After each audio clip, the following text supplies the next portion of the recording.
E olha só que a Fabiana comentou.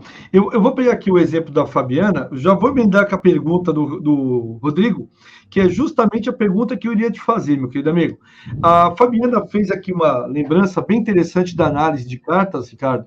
Realmente, carta suicídio. E como a pessoa não está mais aqui em virtude do fato, nós vamos pegar a carta suicídio para realmente saber se as informações dadas por aquela pessoa, realmente aquelas informações foram feitas por ela. Então, os hábitos gráficos que a pessoa escreve, tanto do ponto de vista da letra quanto do ponto de vista do português, a gente consegue pegar. Mas aí eu vou pegar aqui, levantar a bola e já aproveita a pergunta aqui do Rodrigo. E para você, Ricardo, ele diz boa noite para você, podendo dizer que tipos de casos com maior demanda pericial nós podemos ter nessa área. Então, eu acho que essa pergunta, se você me permitir, Ricardo, vem ao encontro daquilo que a gente conversou um pouquinho antes da live. Aqueles cartões de ponto, aqueles documentos podem ser adulterados. Como é que a gente pode juntar as duas coisas, Ricardo? A perícia grafotécnica e a digital. Olha, vamos lá. Se eu tenho o material apenas em formato digital, não sei quem perguntou, desculpa. Rodrigo, boa noite, Rodrigo. Obrigado aí pela tua pergunta. Mas aí vai depender de uma coisa. Se você tem um material original, tá? Obviamente você vai analisar o original. Se você não tem o material original, aquele material foi escaneado, você perde alguns elementos. Obviamente, você já é perito grafotécnico, você sabe que alguns elementos, e isso pode mudar a minha convicção na conclusão. Mas o que eu vou precisar? Eu vou precisar tratar esse material. Então eu posso melhorar a nitidez dele, eu posso melhorar o brilho, eu posso melhorar o pixel dele, eu posso fazer uma ampliação sem distorção. Então, eu posso fazer alguns tratamentos eletrônicos com softwares específicos em que eu traga uma melhoria daquela grafia. Só um parênteses, cara. Então, desculpa te cortar, meu querido, um parênteses. Isso que você falou, Ricardo, é muito importante, porque mais de 90% dos laudos que os nossos alunos fazem são laudos digitais, porque o processo físico, obviamente, está sendo extinto. Praticamente ele é todo digital e recebe o PDF. Então, aquelas assinaturas que eles recebem, tem como melhorar o pixel, que são, para quem não sabe, são pontinhos, vamos dizer uma coisa bem simples, são pontinhos, né, aqui na tela para que ele possa aparecer. Tem como a gente aumentar sem fazer distorção e tem como analisar a questionada com a padrão só através de pixel? Tem, você pode fazer, existem alguns algoritmos que fazem essa análise, mas eu preciso trabalhar esses algoritmos, né? Eu preciso alimentá-los, e eu preciso, na questionada com a padrão, eu preciso tentar convertê-las para o mesmo molde. Eu não posso, senão eu vou ter cenários e situações diferentes. Então, se eu tenho a padrão e tenho a questionada, né? E eu consigo tratar, eu consigo fazer uma espécie de sobreposição, eu consigo ver, por exemplo, a minha assinatura é muito irregular, né? E ela não, se o senhor olhasse, fala, além de ser feia, né? né? Mas o que eu quero dizer, algumas inclinações você consegue analisando isso. O que você perde, professor, quando eu não tenho na assinatura questionada, no original, vamos dizer assim, é aqueles elementos, a pressão da caneta, como eu falei, a gramatura do papel, algumas coisas eu acabo perdendo, principalmente se eu escaneei em preto e branco, né? Se eu não escaneei colorido.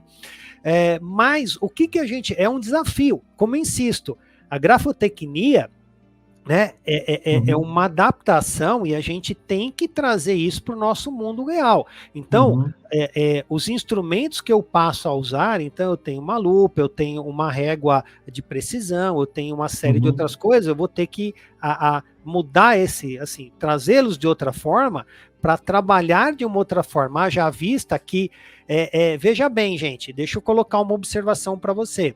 Quando você assina uma folha de cheque e tira uma cópia, e você me mostra a cópia e a folha de cheque, eu não tenho dúvidas em qual é o original e qual é a cópia. Acho que ninguém teria dúvida. Agora, quando eu entro no Word e digito um texto, eu pego no meu tablet e escrevo um texto próprio lá com a minha pen, né, com a minha caneta do tablet lá, e mando esse texto pro Gleiber, pro Marcos, pro Rodrigo, tal. Qual é o original? Onde está o original? Quem Exato. tem o original? Exato. Entendeu? O problema aqui, professor, é um só. É a gente delimitar o escopo do que é uma coisa original. Eu não tenho mais o original. Então, o padrão, vamos dizer assim, ou com o questionado, pode ter várias cópias, né?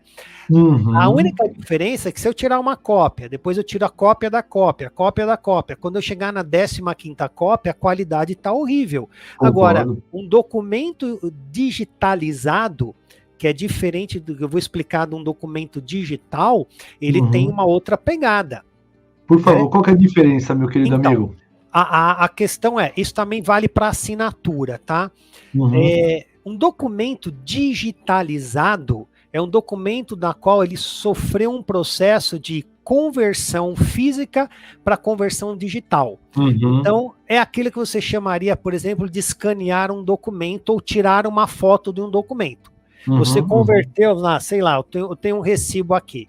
Eu converti este recibo, que é papel, tem né, é físico, vamos pensar, em uma forma eletrônica. Aí eu posso, o original está aqui na minha mão, e eu posso mandar 10 cópias desse, que, na verdade, cada uma dessas cópias é um documento original, mas um conteúdo que é físico. Então, isso é o que é uma questão de digitalização. Agora, um documento digital, ele já nasce digital. Ele já existe no formato digital e ele não existe no meio físico.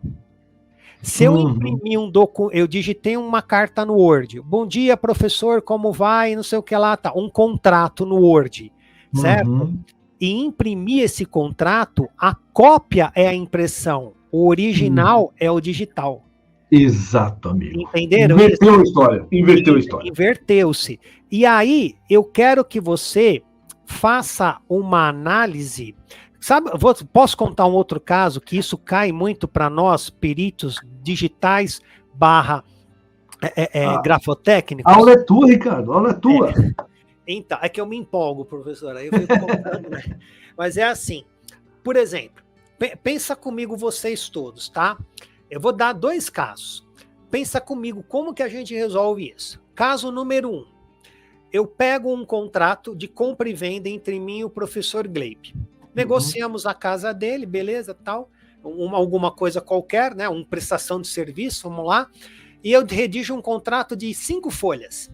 Mando para o professor, falo, professor, só concorda? Ricardo, só aumenta um pouquinho o teu microfone que desceu um pouquinho. Não, isso, agora...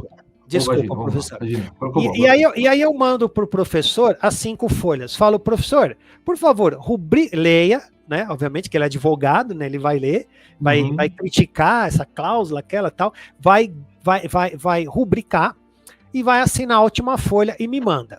Só que na terceira folha que ele rubricou, tá o valor. Eu vou e arranco, isso só acontece. Eu já tenho umas 10 perícias nesse mesmo cenário. Eu arranco aquela folha do meio, escaneio, recorto a sua rúbrica, coloco uma outra folha no meio com o valor que me interessa, monto a sua rúbrica em cima, porque quando você olhar, você vai falar, não, realmente é minha rúbrica, mas essa folha eu não rubriquei.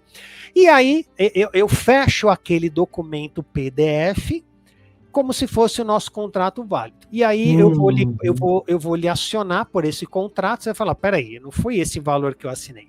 Então, essa é uma forma de nós analisarmos a junção da perícia digital com a perícia grafotécnica. É um casamento, professor. Eu achei perfeito, cara. Uma das coisas que a gente mais visualiza é exatamente essa troca de folhas do contrato. Para quem não é da área, para poder entender, o contrato tem as partes, o objeto, valor e rescisão, e assinaturas ao final. Normalmente esses documentos são assinados e normalmente na segunda ou terceira folha existe lá o valor pactuado. E é esta folha onde mora todo o perigo. Claro, se nós estamos com o documento original em mãos, nós analisamos até a folha de sulfite, que dá diferença de uma para outra, é bem interessante isso, ou de largura, é mínimo, mas dá para testar em virtude da série que foi feita naquela vez. Mas o Ricardo, você colocou esposa aqui para a gente, Ricardo, dessa montagem, meu querido amigo. pego a rubrica e pá, e coloco exatamente numa folha que eu adulterei, que eu mudei o percentual. Pergunta a você, meu querido amigo, com análise desse PDF, você consegue ver que foi uma montagem que foi colocada ali, aquela rubrica? Nem sempre, professor. Uhum. É aí é que tá. A gente consegue, veja bem, deixa eu abrir um parênteses aqui, tá? Veja bem, quando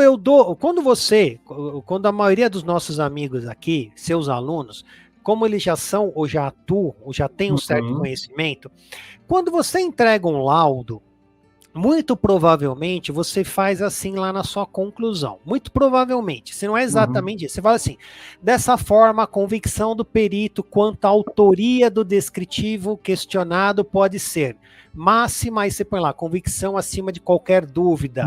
Alta é uma forte convicção, moderada é uma convicção apenas mediana, ou nulo quando não é possível atribuir a autoria do fornecedor dos padrões. Você faz isso. Nesse caso, professor Gleibe, a gente pode dizer que a rúbrica é sua, mas eu posso tentar achar elementos no documento analisando os metadados, depende de quem o fez, e eu vou dizer, olha, por esses metadados, ainda que a rúbrica seja do professor Gleibe, eu não consigo atestar que ele fez original nessas folhas. Então, tem juiz que manda eu periciar até a impressora, né? Ele quer que eu vá lá, porque algumas impressoras, elas têm um HD e fica gravado essa informação lá dentro. Então, eu vou buscar lá no pseudo original. Então, quer dizer assim, qual é o nosso ponto de relevância nesse contexto, tá, professor? A sua assinatura foi feita manual. Né, a rubrica naquela folha foi feita manual. Entretanto, quando eu mudo isso para um documento digitalizado, eu alterei o padrão original dele. Exato. Basta alterar o padrão original. Então, lógico, é uma dificuldade? É uma coisa que a gente tem que ter um padrão. Então, o que a gente acaba analisando? Se a montagem, tanto que é uma das coisas que a gente faz de uma atividade antiforense, que é ocultar essas situações. Quer dizer, eu faço essa montagem para dificultar o trabalho do perito, o nosso trabalho. Quer dizer, não dá, professor, para concluir fazendo as análises que foi ou que não foi feito se eu não tiver outros padrões de comparação. Então, quer dizer, é um trabalho que a gente tem que fazer, mas veja bem, a gente é profissional, a gente tem sempre que atuar com cautela, né?